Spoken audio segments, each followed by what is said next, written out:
Boa noite. Boa noite. Suspeita de interferência numa investigação da PF. Num telefonema gravado com autorização da Justiça, o presidente da FUNAI, Marcelo Xavier, promete apoio a um servidor que acabou preso suspeito de arrendar terras indígenas a fazendeiros. Na Finlândia, a vida particular da primeira-ministra Sanna Marin mobiliza a opinião pública. O TSE determina que todo eleitor deve entregar o celular ao mesário antes de entrar na cabine de votação. Diretamente dos estúdios Globo, no Rio, William Bonner e Renata Vasconcelos entrevistam o candidato à presidência Luiz Inácio Lula da Silva, do PT.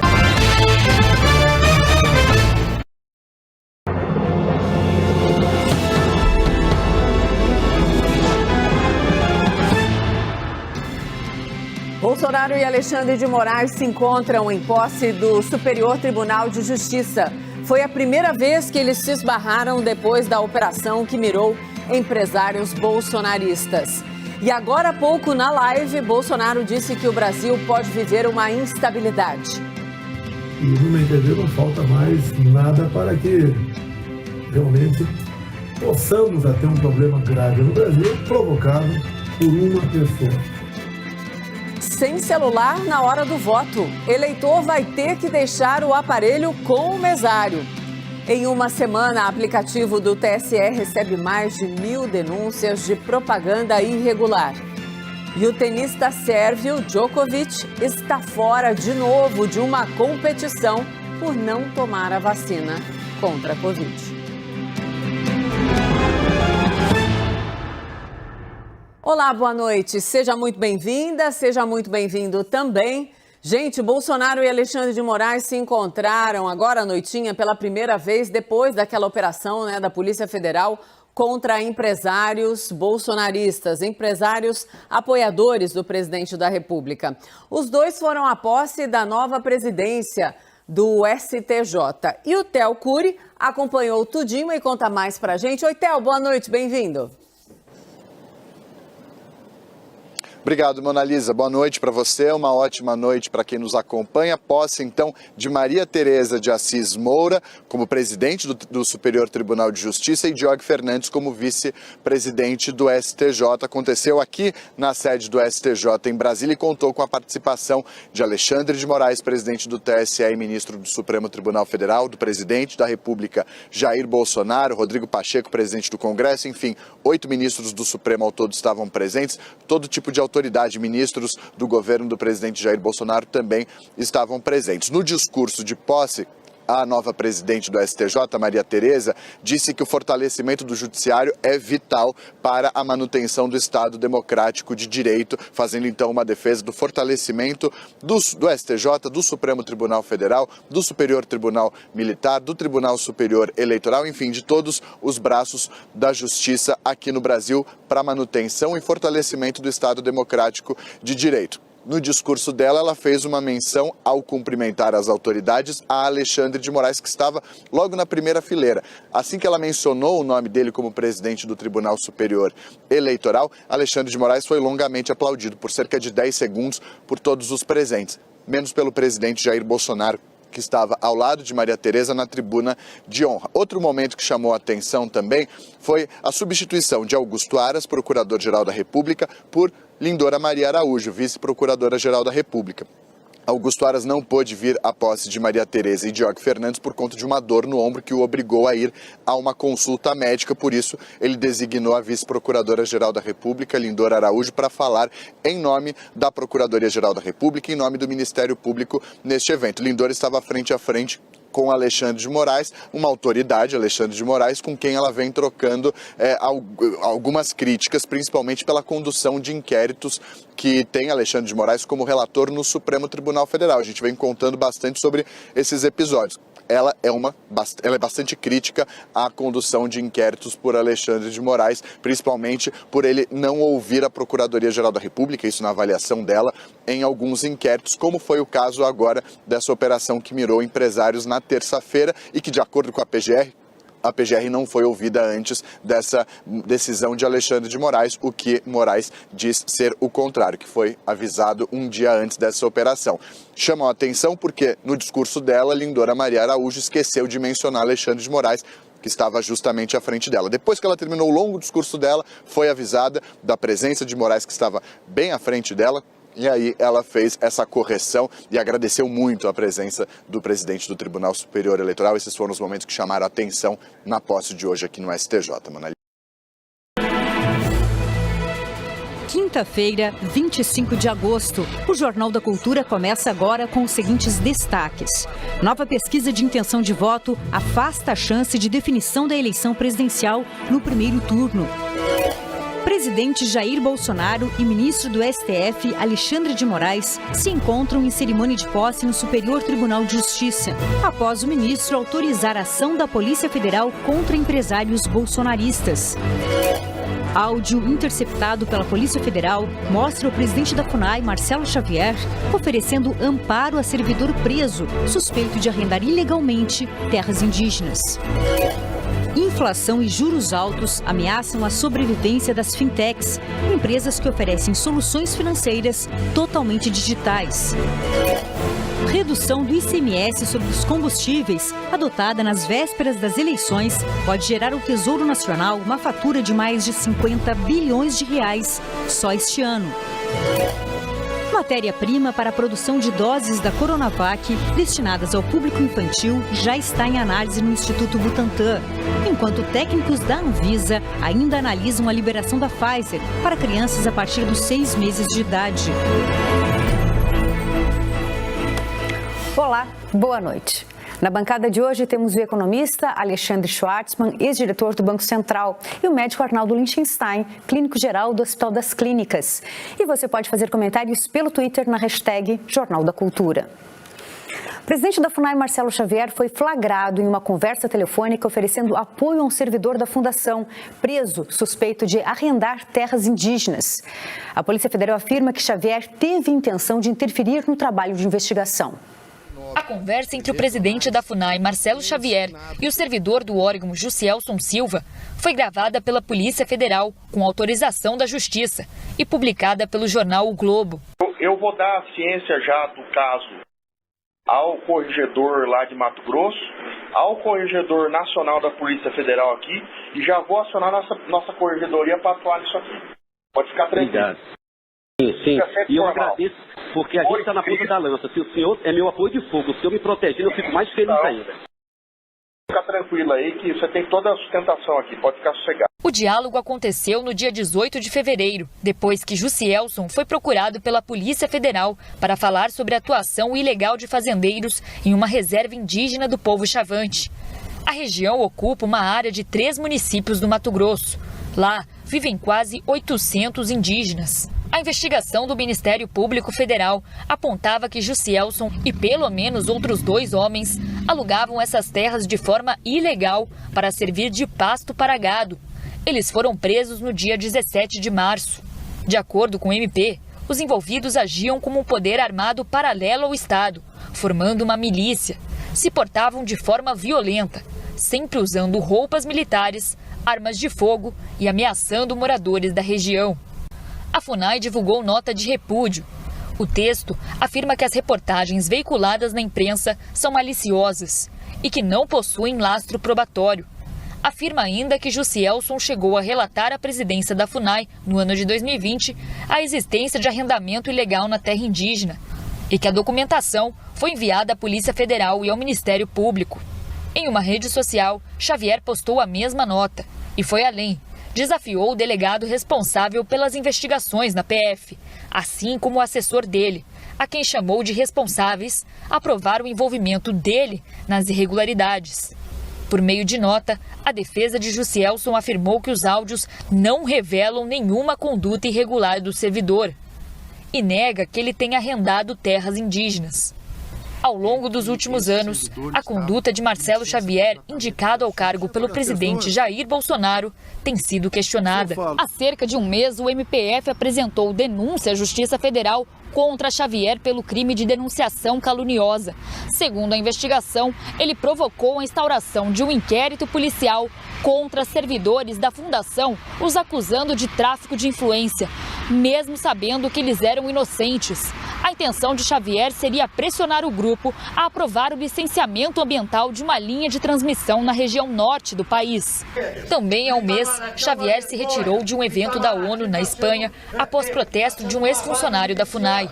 Marcelo Xavier é um miliciano, esse homem é um assassino, esse homem é responsável pela morte de Bruno Pereira, esse homem é responsável pela morte de filhos. O indigenista Bruno Pereira e o jornalista britânico Dom Phillips foram assassinados na região do Vale do Javari, no Amazonas, no início de junho. Na época, Xavier acusou as vítimas de não terem autorização para entrar na terra indígena. O caso teve repercussão internacional e os servidores do órgão pediram a saída de Xavier da FUNAI. A divulgação dos áudios não surpreende. A atuação dele não demarcou, não regularizou, não deu nenhum encaminhamento efetivo para reconhecimento dos territórios indígenas.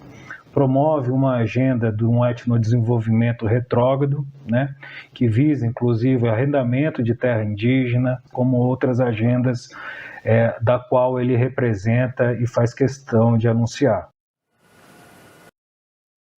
6 horas em ponto pelo horário de Brasília. Um bom fim de tarde, começo de noite para você. Eu sou Diego Sarza, tá no ar mais uma edição do UOL News, edição dessa quinta-feira, hein? Semana voando, tá chegando ao fim, proximidade do debate. Tem debate no próximo domingo. É claro, o UOL faz parte do pool formado para a transmissão desse debate com a Band, também com a Folha de São Paulo e a TV Cultura.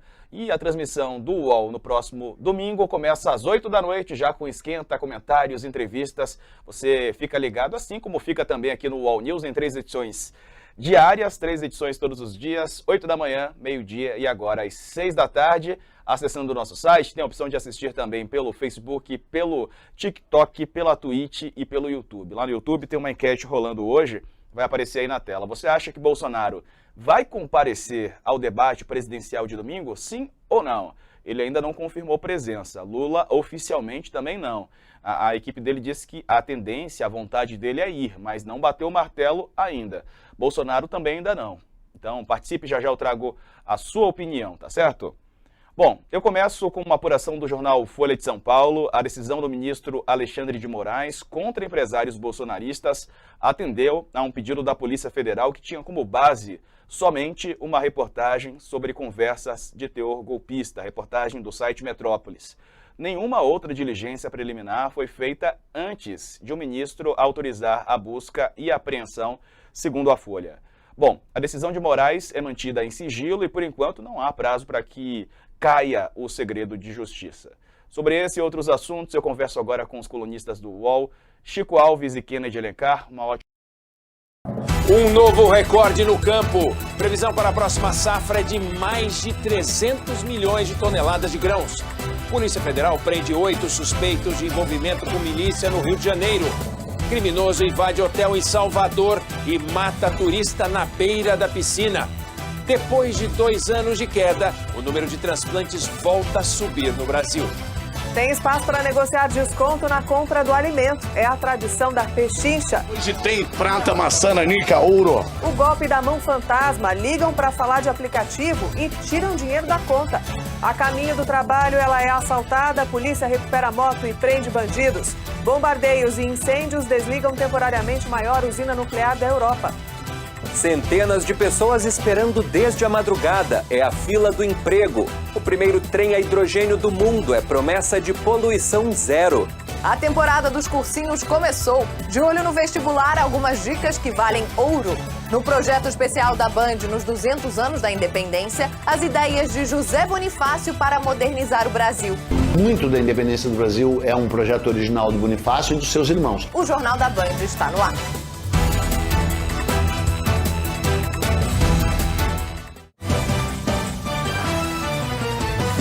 Boa noite. O Brasil vem se transformando num destino perigoso, preferencial de mafiosos que integram organizações criminosas da Europa e querem se esconder por aqui. A polícia percebeu o movimento, está na cola deles. Veja na reportagem do Rodrigo Hidalgo. mafioso italiano Joseph Bruzzese foi preso ontem numa operação da Polícia Federal. Segundo os agentes, ele enviava cocaína para a Itália pelo porto de Vitória, no Espírito Santo. Processado por tráfico em seu país, Bruzzese é apontado como integrante da temida máfia calabresa 'Ndrangheta. Casos recentes comprovam a presença de mafiosos italianos no Brasil e a aliança da organização criminosa da Calábria com o PCC no esquema do tráfico internacional de drogas. Olá, boa noite. Boa noite. O Jornal da Record começa com a reviravolta na investigação da morte do ambientalista Adolfo Souza Duarte, conhecido como Ferrugem, numa represa de São Paulo. Os 4 jovens que estavam com ele estão presos e serão investigados por homicídio. A história parecia um caso de afogamento, mas mudou completamente quando um exame revelou que a vítima já estava morta ao cair na água. Veja agora outros destaques do dia. Justiça Eleitoral proíbe celulares na hora da votação. Ator mirim atropelado na porta de casa se recupera em hospital. Polícia apreende motocicleta que levou mais de R$51 mil em multas. O perigo dentro de casa. Acidentes graves causados por distração. No Rio de Janeiro, o Ministério Público Estadual e a Polícia Federal fizeram uma operação para deter chefes da maior milícia do estado. Os investigadores descobriram que os milicianos tinham acesso a informações particulares das pessoas e conseguiam isso com a ajuda de agentes públicos. 8 suspeitos foram presos. Veja agora outros destaques do dia. Justiça Eleitoral proíbe celulares na hora da votação. Ator mirim atropelado na porta de casa se recupera em hospital. Polícia apreende motocicleta que levou mais de R$51 mil em multas. O perigo dentro de casa. Acidentes graves causados por distração. No Rio de Janeiro, o Ministério Público Estadual e a Polícia Federal fizeram uma operação para deter chefes da maior milícia do estado. Os investigadores descobriram que os milicianos tinham acesso a informações particulares das pessoas e conseguiam isso com a ajuda de agentes públicos. 8 suspeitos foram presos. Veja agora outros destaques da edição de hoje. A chacina da Candelária completa 29 anos. No quadro Casos de Polícia, a gente vai falar do crime no Rio de Janeiro que chocou o país. O ex-ministro do Supremo Tribunal Federal, Marco Aurélio Mello, critica a operação da PF contra empresários que trocaram mensagens consideradas antidemocráticas. Juristas vão explicar por que consideram a operação uma agressão às leis. Um monumento da era soviética com 80 metros de altura foi demolido na Letônia. Ele vinha sendo usado como ponto de encontro de apoiadores da Rússia. E tem o futebol. A UEFA sorteou os grupos da Liga dos Campeões. E gigantes europeus vão se enfrentar na primeira fase. Depois da audiência de custódia, a Justiça de São Paulo determinou que os 4 jovens suspeitos de matar o ambientalista Adolfo Duarte continuem presos. De acordo com a polícia, o laudo do IML indicou que houve uma briga e que Adolfo já estava morto quando caiu na água. Os Pingos nos Is. Oferecimento Crise dos Três Poderes. Uma produção original Brasil Paralelo. Jovem Pan apresenta Os Pingos nos Is. Especial Eleições 2022. Olá, muito boa noite para você. São 18h05 em São Paulo. Seja muito bem-vindo. Já estamos no ar. Começa aqui mais uma edição de Os Pingos nos Is, especial Eleições. Hoje, quinta-feira, dia 25 de agosto de 2022. Estaremos juntos até às 8 da noite com Augusto Nunes, Guilherme Fiuza, José Maria Trindade, a Ana Paula Henkel e o Diogo Schelp. Vamos aos destaques do programa de hoje. PGR pede a Moraes acesso à investigação contra empresários. Redes sociais de Luciano Hang saem do ar após operação autorizada pelo ministro. E tem os detalhes da sabatina de Ciro Gomes aqui na Jovem Pan. Isso e muito mais agora para você aqui em Os Pingos nos Is. Opinião. Hora de colocar os pingos nos is. A Procuradoria-Geral da República pediu ao ministro Alexandre de Moraes a persecução penal. Parte da mídia tradicional se manifestou e colocou em dúvida a operação da Polícia Federal a mando de Moraes. Folha de São Paulo, Estadão e o Globo publicaram editoriais e artigos de opinião sobre os mandados contra os 8 empresários, questionando se haviam provas necessárias para autorizar busca e apreensão em endereços de integrantes do grupo, bem como a quebra de sigilos bancários e a proibição de manifestação nas redes sociais. Em editorial, a Folha chamou a operação de ruidosa, disse que é preciso evitar que se ultrapassem limites e o cerceamento da liberdade de expressão. O Estadão afirmou que o judiciário deve investigar indícios de crime, mas dentro da lei. Por fim, em artigo de Merval Pereira, integrante do Conselho Editorial do Grupo Globo, foi dito que cabe a Alexandre de Moraes mostrar as provas e os indícios que o levaram a tomar essa atitude, sob risco da ação ser classificada como irresponsável. Nosso primeiro destaque do programa desta quinta-feira, a gente começa trazendo... No Jornal da Globo, trechos da entrevista do candidato ao Planalto, Luiz Inácio Lula da Silva, do PT, ao Jornal Nacional. O áudio em que o presidente da FUNAI oferece apoio a um servidor preso por arrendar ilegalmente terras indígenas no Mato Grosso. Estudo do MAP Biomas mostra que o Brasil perdeu 13% da área de vegetação nativa nos últimos 37 anos. E nem Mato Grosso visita ensaio do musical que conta a sua trajetória. Até já!